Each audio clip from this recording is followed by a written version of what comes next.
All right. Hello, my dear friends. It's so nice to have all of you with us today. One more time, studying this amazing book right here Planetary Transition by Manoel Philomeno de Miranda and our great Givaldo Franco that helped through his mediumship to make this a reality so we can all study and we can all be here today learning about spiritual life, learning about the interaction of the spiritual world with the physical world, and of course, how can we be better? How can we use this information to improve ourselves and to improve others, right? That also needs to grow with us, right? So, my friends, as we wait here for a few seconds for some of our amazing guests and contributors and our friends that are connecting so we can all be together, we're going to remind you guys that our study will continue on every Monday. Next Monday, we're going to have a recorded version of our study. I'm not going to be able to do it live, but we'll continue as scheduled. Hello, Teresa. Hey, Rogério is there, right? I know. I'm glad you put it there too. Hi, guys. Nice to see you both connected here. And then the following week, Teresa here for just joined. Perfect timing. Teresa will be hosting one of our studies, right? So we're gonna do next week chapter 12 and 13, and then the following week, 14 and 15 is gonna be my great Teresa with the great help of Rogério, right? See, I'm putting people to work already. Okay, my friends. So as we start one other night of study of the works of Manoel Philomeno de Miranda, let us all at this moment use this time to connect with our earth, our boat that allows us to sail through this life, to this universe. Let us all think about our Master Jesus that brings to us the idea of love and charity and action. Let us all think about our Father, Mother, God, who allows us to be here, all of us, our Creator. And we ask the blessings for this moment of teaching, and we can all learn a little bit from the work of Manoel Philomeno that we're going to discuss today. So be it. All right, my friends. Okay, so as you guys know, we're going to do two chapters today. We're going to start with chapter number 10. For those of you who are connecting now or do not remember what we're talking about, or just joined for the first time on this study, you're very welcome. For those of you who are watching the recorded version of it, thank you. Thank you for listening, to be here and to learn with us. And I'm always here if you want to ask questions and type any comments, right? I'm more than happy to interact, and that's the idea of the study. For those of us who just joined, who's Manoel Philomeno de Miranda? So Manoel Philomeno, he was born in Brazil, in the city of Jangada in 1876. He had a very, very important role in the early movement, Spiritist movement in Brazil. He in Bahia, like he was with the state he was working, right? And he started in Spiritism in 1914. And interesting, that's when the First World War started, right? And nothing happens. There's always a connection between everything, right? Spiritism growing, spreading around the world, trying to counteract some of those really dark times, right, that our humanity has been through, right? And he started his own Spiritist group, Group Fraternidade, and then helped so many other Spiritist groups all over Brazil through the mediumship. And then when he discarnated, he presented himself to Joana de Angelis, who then introduced him to Givaldo Franco, and they both brought many books, including the one we'll be talking about. All right, my friends, let's not waste any more time. Let's go straight into the topic of tonight. Okay, so we're going to be talking about, and we're going to put my little image here smaller, lessons of high magnitude. So what's happening here? So for those of us who are following along, right, if you guys remember, they're continuing their mission, right? And this is the group, right, of Father Marcos, Anna, Dr. White, Oscar, and Manoel Philomeno. They're always there helping all those discarnate spirits in this desolate area that's been through the tsunami, right? In the that we remember that happened in the Oceania and near the Philippines and other areas that involved, right? Indonesia, right? And the more they assisted the suffering spirits, the more spirits arrived. So you imagine this, right? You're there trying to do your best, and there's this like constant flux, right, of spirits that are discarnating, the incarnate spirits that are there to help or suffering. There's this incredible confusion in the air, right? Both from a spiritual perspective and from the spiritual world, right? So Manoel Philomeno describes as bodies washing up in the beaches, right, and chaos and destruction. And Anna, the nurse, right, is still holding this torch of light. In other words, she's projecting this fluidic light in the environment that not only serves as a beacon, right, for all of those spirits who are discarnating, but also to protect and to spread that nice love, this nice energy, right, that flows through them. So Father Marcos now is around the area, and he's now Father Marcos explaining to a group of discarnate Catholic spirits. Right? Again, remember we bring our baggages, right? If we believe and we follow and we've been through the Catholic teachings of the Catholic Church, when we discarnate, we carry them, right? So in order to approach that, we need spirits that may have a connection that allows us to understand and each other and grow, faster, right? So Father Marcos is doing exactly that. So we're gonna go to page 89. Let me just go to page 89. It's right in the beginning, right? Just to read a small passage of the book so we can understand a little bit of what's happening, right? So Father Marcos was speaking to a small group of Catholic Christians who were still attached to their material remains, in other words, to their bodies. His voice was sweet and gentle as he informed them that death should not be seen as a big disgrace. And then he says, everyone, when born, is marked to die. He said, because this is the cycle of life. The opposite of the life is not death, it is rebirth. Jesus died in order that he might rise on the third day, demonstrating mortality and communicating with his beloved friends who would be left behind, awaiting for the information for confirmation of his luminous works. Right? So he's using a lot of imagery, right, and context that are well known in Catholic Church to explain to the spirits what does it mean to be alive, right, in the spiritual world, which is very interesting, right? And he continues. Thanks to his return, to Jesus' return, the gospel was confirmed and the message it carries became one of the hope so that all of those who suffer at the edge of the abyss may not yield to fear or discouragement. Therefore, trusting that beyond death, there is a realm that awaits all of us is a duty of every Christian whose doctrine is based on the certainty of victory of life over the demise of the grave. Look, my friends. So interesting. How can Father Marcos then combine together, right? A lot of the Catholic teachings with the understanding of spiritual world and some of the principles of spiritism, because the information comes from the same source. We're not creating new things. We're not just, we're basically giving this context and making connections to the minds of the spirits that are discarnating.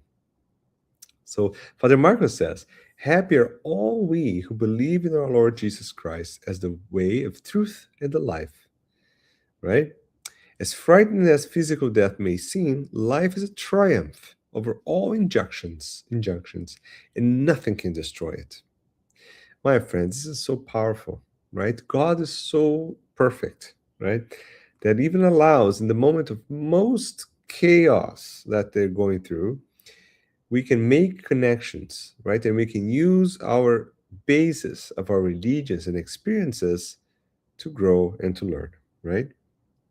And then he continues, You will meet again your loved ones. Rejoice and have faith. His listeners wept and pleaded for help. So, see, my friends, the importance, right, of understanding the spiritual world, not only as like, oh, the spiritual world is a spiritist, right?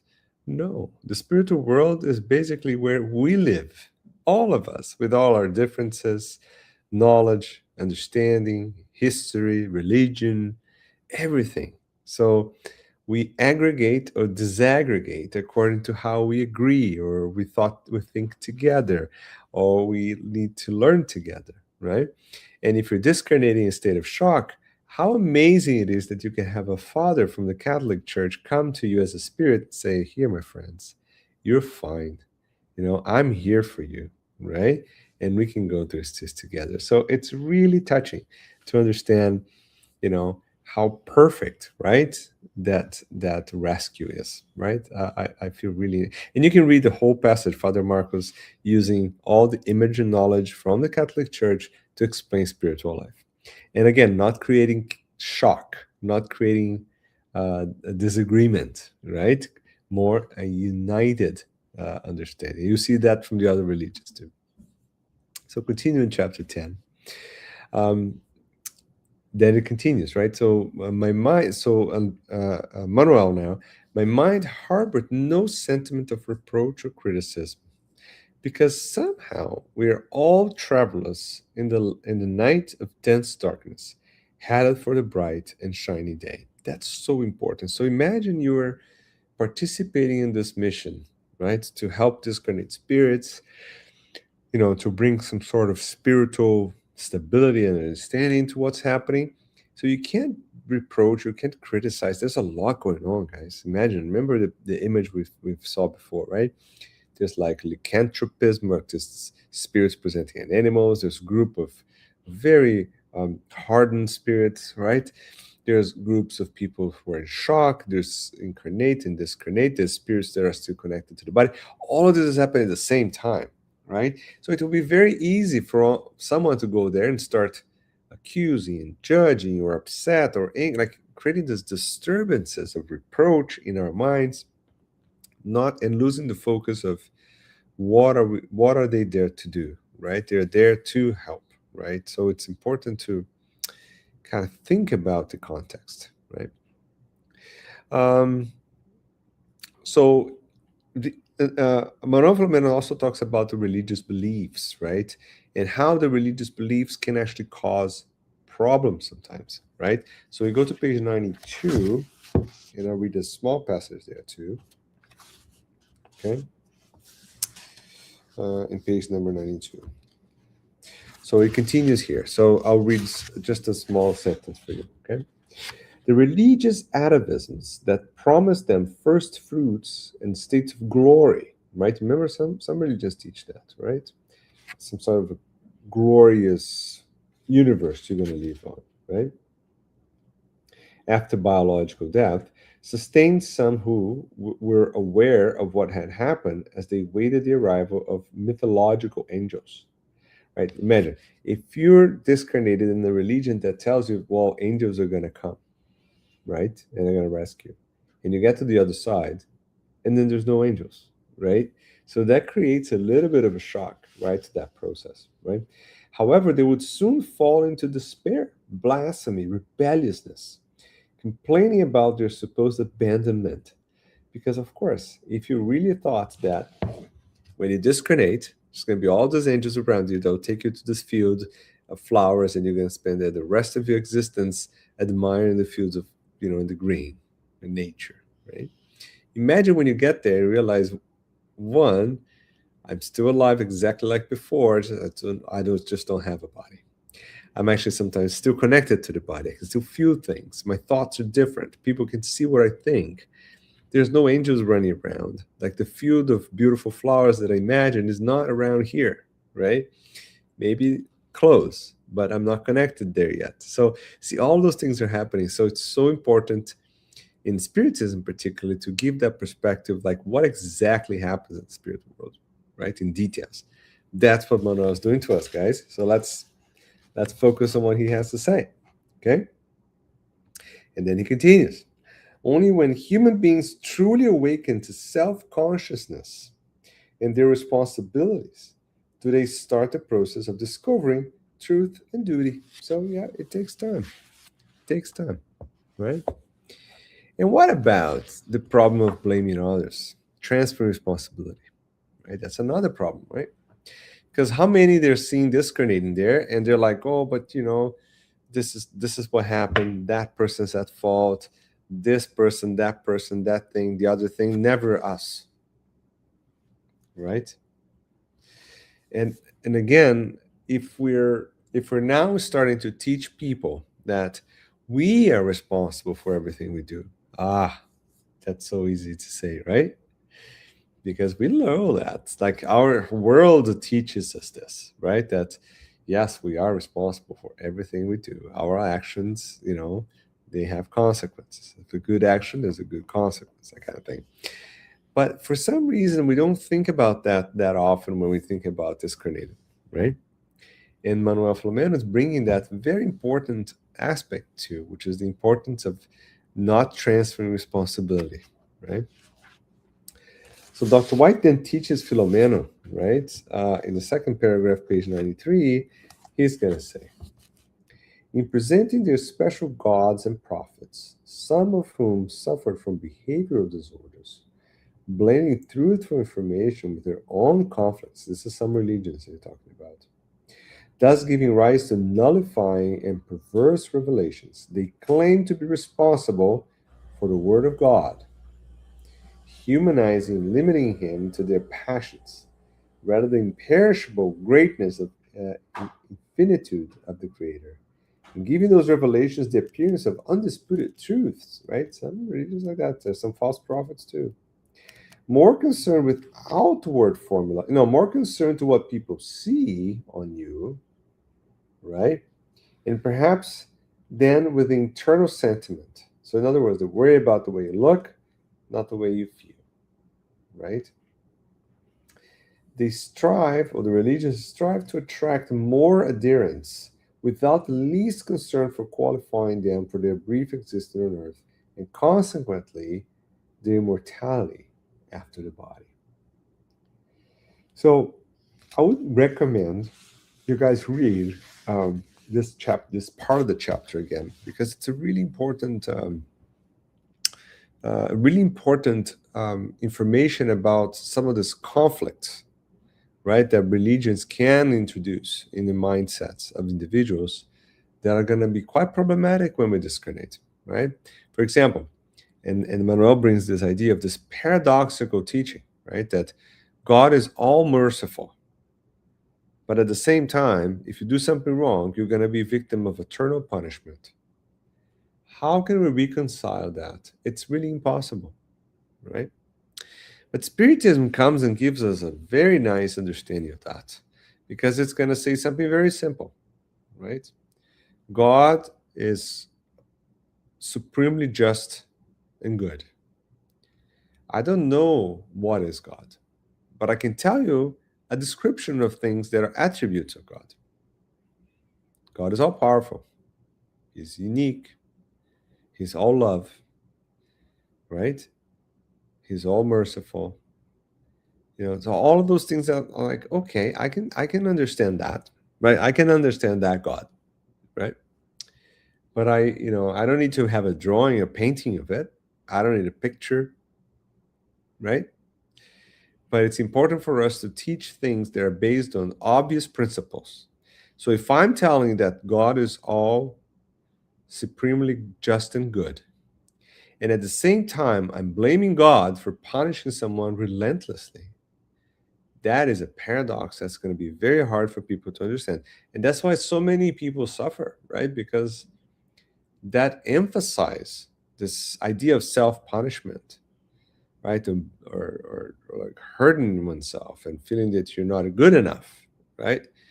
Because you may easily fall into that trap that you're not good enough. You're not good inside, right?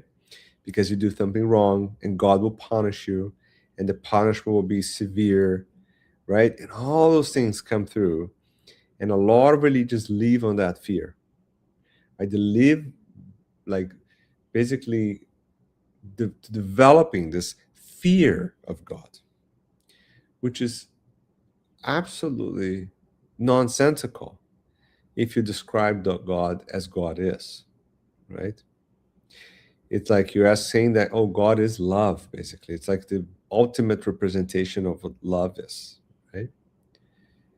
But we love our kids, for example, right? But we don't punish our kids the way we kind of visualize God punishing us. So, see, that's the disconnect, right? And also, Manuel, in a very timely way, talks about the dangers of faith that's deceived by fraudulent information and assimilated without reasoning. Ah, that's a big one, right? Because what Manuel is doing here is basically telling us from the other side, he's saying, hey guys, watch out. Okay? I'm here on the other side, the spiritual world, and I'm seeing this. Okay? And I'll give you a warning, do not fall in that trap, right? And fortunately, many of us still do, like including myself. But at the same time, we've been warned, we've been advised, we've been helped, and we are being helped every time. And we all one day gonna be perfect, right? And God is supremely just and good. So everything's good, guys. Like we don't have to worry about this, right? But we have to put the work, right? That's when it gets complicated, right? Because we need to use reasoning. We need to think. We received one of the most incredible blessings any individual universe could ask for, which is our minds, our brains, our ability to connect to our brains through a spiritual body and able to make full use of it and control this body and use our voice and think about who we are, where we're going, where we were before, and how can we get there faster and in a better way. That's a lot of philosophical concepts, right? But it's very important for us to understand that we have to use our reasoning always. And why do we say that? Because Kardec said that too, right? In the Gospel according to Spiritism, Kardec's going to say, chapter 19, rational faith, that which is based on facts and logic, right, leaves no darkness in its wake. It's really powerful. One believes because one is sure, and no one can be sure unless they're understood. This cannot be more perfect, guys. Because think, like, with my scientific mindset, so basically I'm trained, my work, my job is to generate ideas and hypotheses that can be tested. And my job is to figure out every single possible way this hypothesis can be negative. In other words, can be wrong. So I'm really trained how to find problems and mistakes and issues and correct them and identify them and process them. So when I started Spiritism, that's exactly what I did. I was constantly, every single time, reading, trying to find incoherent moments, lack of connection between ideas or discrepancies, and I could not. And one of the reasons why I could not do that, because Kardec already did it. That's exactly how the whole thing started. So it all makes sense now, right? Because I have no problem questioning a concept, right? Because my rational faith will allow me to get to that answer in a logical way, right? Because when we do that and we really try and really believe, because we're 100% sure of that, there's nothing more powerful than that, my friends. There's nothing more powerful than that faith that you know for a fact is true and is happening, right?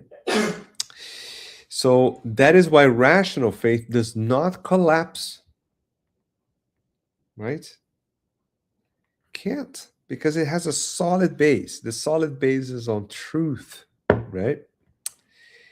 For unshakable faith, and this is the very famous sentence, right? For unshakable faith is the kind that can stand face to face with reason in all human epochs. In other words, at any point in time, we can go back and forth in time, that timeline, and unshakable faith, the rational faith, is the one that's always going to survive, because I'm always going to use the ability that God gave me to have conscience of myself, of the world, and use that ability to think to build faith that is so strong that is unshakable. That is exactly what our friend Manoel Philomeno is saying to us, right? Spiritism leads to such a result as it always triumphs over disbelief as long as it does not encounter systemic and self serving opposition, right? So we're there. We're the spiritists. We're the ones trying to help make sense of all this, right? Let's continue on then. On chapter 10, Manoel Philomeno brings also another concept which is very interesting, which is this inherited faith or inheritance of faith. What is this? It's a great discussion, right? And it talks about how much should we follow the past, or we use our reason to believe or not on ceremonies and dogmas and things, right? It's a great question, because a lot of the faith that we know today, the big religions, right?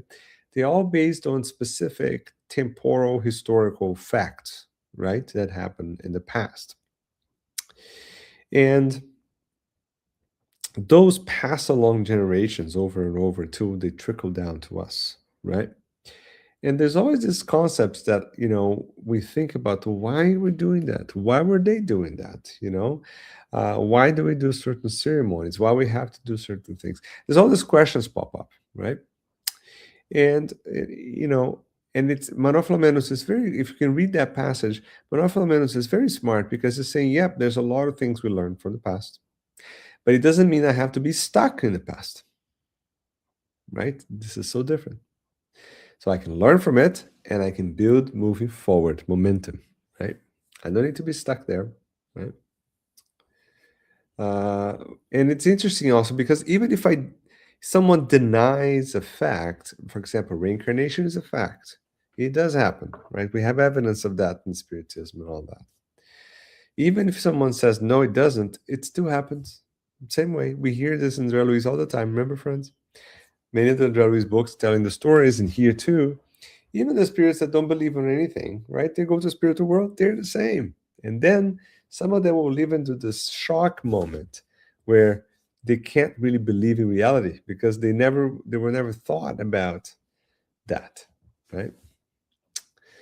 And then they find a group of spirits, right? Thousands of spirits that mistaken their beliefs and are shocked about the truth now. Because see, if you really believe you're going to go to the spiritual world and something very specific is going to happen to you, and it doesn't, that creates that shock, right? And most religions teach that life is eternal, but we live right now as we only exist during this incarnated life. In other words, although we all know almost every religion is going to say that we have a life outside of the body, after the body, we still live our day-to-day things as like, this is the last life and I'm going to do everything I can. We never think carefully about the fact that, yes, I'll come back. Yes, I'm going to have another chance, right? Yes, I'm going to have to work on these things. We rarely do that, and Spiritism allows us to do that, okay? And then, Manuel continues, a day will come that religions will access doors to life, not the prisons of ignorance of absurdity, right?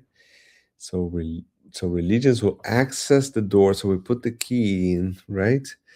To life, right? To life. That's it, my friends. Very important messages in the end of chapter 10 about religions and faith, right? And it's a long chapter, so I recommend you, if you didn't read it, please. If you already did, at some point you're gonna wanna run and read it again, right? Because that part is very well described in page 94, 95 on this version of the book. Okay. And Dr. White at the end says an interesting sentence that I wanted to end the chapter 10 with it. He says, knowledge travels from here in this incarnate world to earth, not the way back, right? So in other words, that spiritual colony, that place, That's the spiritual world. That's where the information comes and is absorbed and incorporated in our daily activities here. All right, my friends. Let us go down to chapter number 11. Okay, continued learning. Now, chapter 11, we're going to actually hear some interesting stories, right? And we can go straight into the story as a way to help us understand this chapter. So, here, they continue to work, right, on the same areas. And obviously, the situation is really terrifying. Like, Manuel even talks about looking at like a war zone, right? And then we're going to start to listen to this story. And it's a very interesting story. And, if you didn't have a chance to read, you can read chapter 11. It's not a long chapter. It tells the story of this young gentleman, right, that got into trouble, right, during the tsunami. So when they're walking around trying to help a lot of spirits, this woman comes close to them, like a European, young, right? And she says, "Well, I need help with my son, my grandson." And then she starts telling a story of her grandson, who's a 25-year-old male, who's a frequent visitor of this perks of pleasure, as Manoel Philomeno describes nicely. That was that region of the world at that time, right? So a lot of individuals like this young gentleman came there for drugs, for prostitution, sex, you name it, right? He was particularly vile, according to Manuel, and he used drugs, chemical drugs. He attracted local girls and started to corrupting them, bringing them to really no unhealthy behaviors. And including drug addiction, sex trade. He would even corrupt them so they would be sent to other places uh, to actually sell their body, right, to other individuals, which is really like he was really doing something bad at that time, right? A lot of mistakes happening, right? Um, he would pay for the trips of the girls, right, to connect to other organizations and sex trafficking and you name it, right? So his grandmother, tried to inspire some ideas in his mind, but he was really reluctant to listen to any of that, right? But then they did go after him, right? They could help her. So they found him alive in a hospital. And at the hospital, they described a CT scan showing extensive brain injury, and there was no possibility of recovery, right? He had two cardiac arrests at that time. He had brain hypoxia, really tough scenario, right? The spiritual conditions described also not very nice, right? So, for example, for him, he was still attached to his body, and he was under the grip of two spirits, right? And what they say is kind of really intense, right? The spirits are going to say, "You're going to die, you wretch, and then we shall never forgive you." So they're really unhappy, really want to make this individual be punished. And then the other said, the other spirits, "Damn foreigner, wretched vulture who's degraded everyone who passes by a road of miseries." It's very intense, right?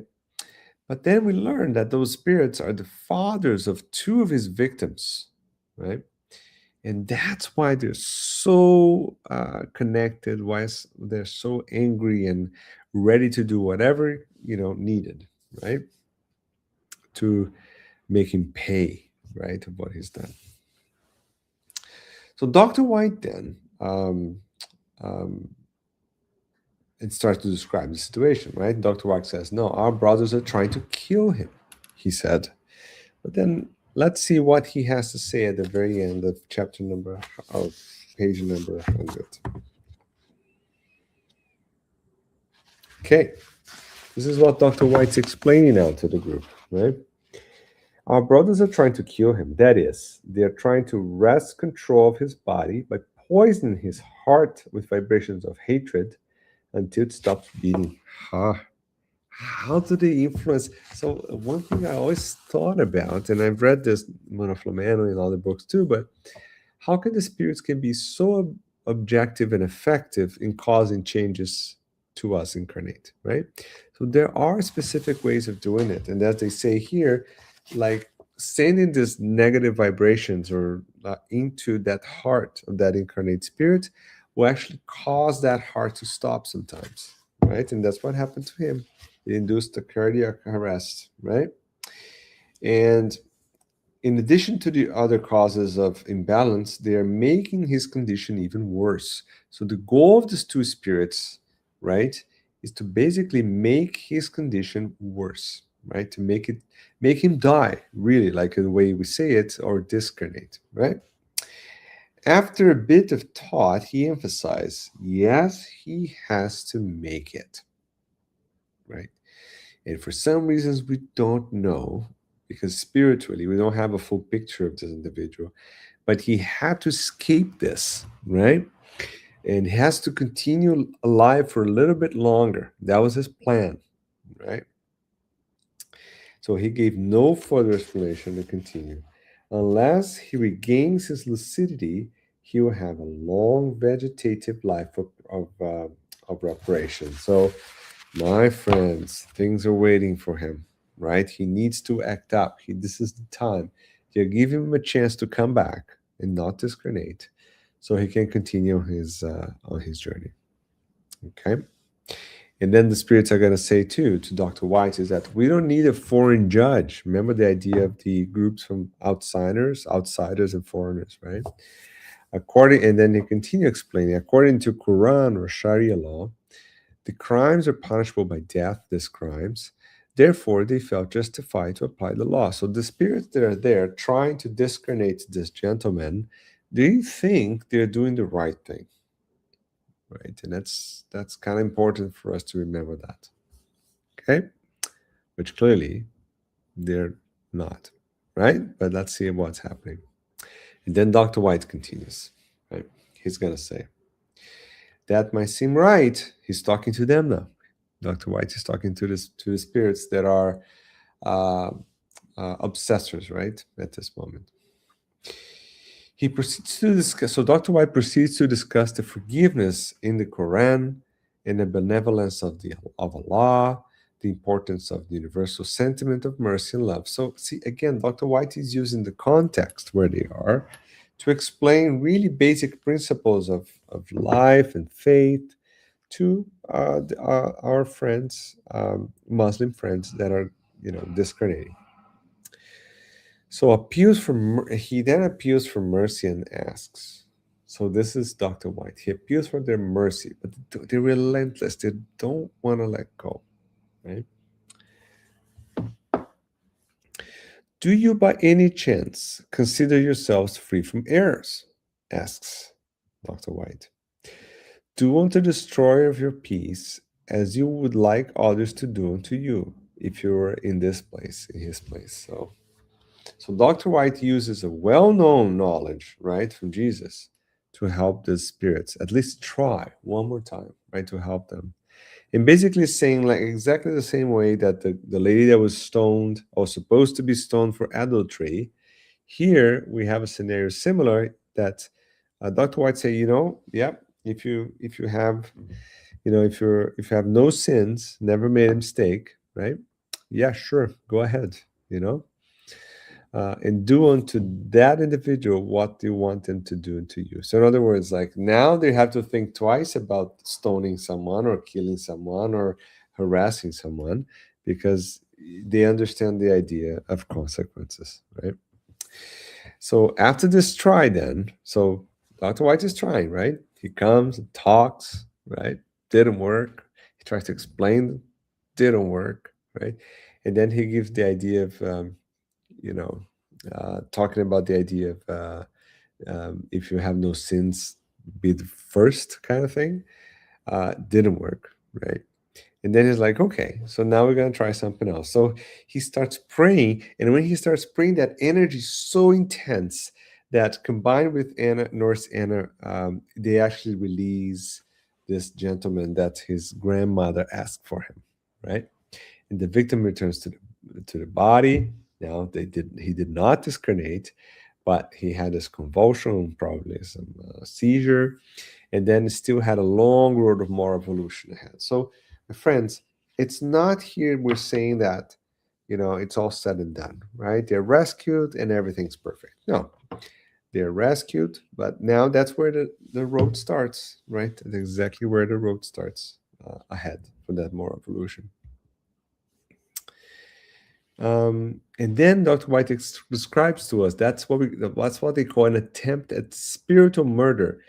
That's another crazy concept, right? So if your spirits can influence, right, things, right, they can also influence other spirits to negative things sometimes, right?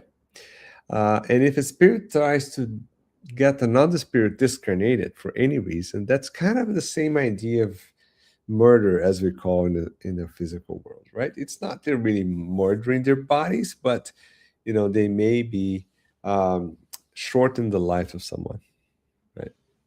And then it continues. It happens more often than imagined, right? It happens often.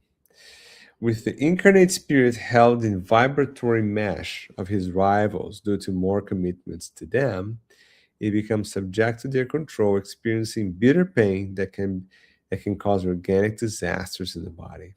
Wow, that's very intense, right? Basically, we connect, right? As incarnate spirits, we can connect to the discarnate spirits until they take control, right?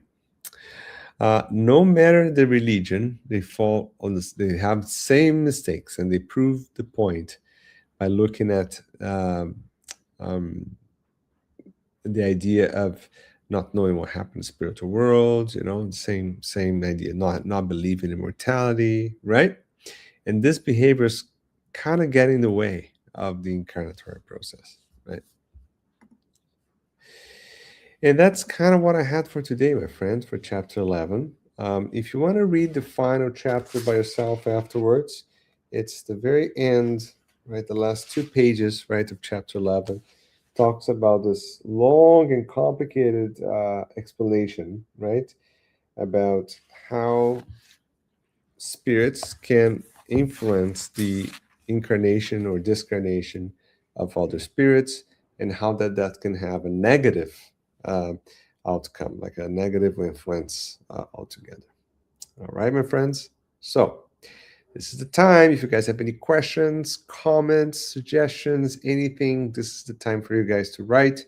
While you guys are thinking and writing or participating, I have a couple important notes for next week. So next week, we're going to have the study, same time, Monday night, 10 Eastern Standard Time.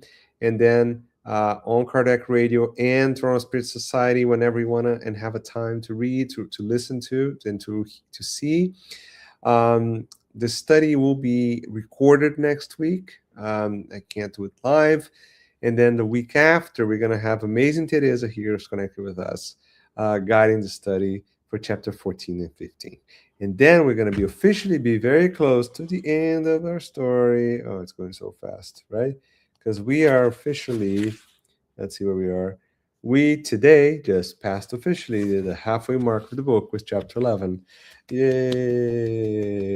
That's amazing, friends. We're doing it. We're making it, right? And this is going to be all available for all of you guys afterwards, okay? So, I don't see any comments. I don't see any questions. So, we can probably start to get started to finish our meeting today. Again, it's a pleasure and honor to be connected with so many of you during these moments on Monday night. It's awesome to have a chance to discuss this sometimes very complicated topics, but something that is in the end extremely positive, right, for our understanding of the world by Manuel. And thank you, Teresa. Yeah, amazing. See you there. And without any other questions, oh, Isabella, thank you all. I'll see you all tomorrow. It's nice that we see each other Monday now, we chat, and then we go to work on Tuesday nights, right? Put into practice. We're putting into practice what Manuel was telling us, right, Isa? That's right. That's what we do. Um, So, without any more questions, I would really like to thank you all, but also to thank our spiritual friends that guide us and allowed us to be here, and and that support us every day, uh, allowing us to be here and learning from each other and growing from each other. And our Master Jesus, our beacon of light that's still there, still governing our country, our planet, right? May we all have a great week, and I'll see you guys next week. Ciao.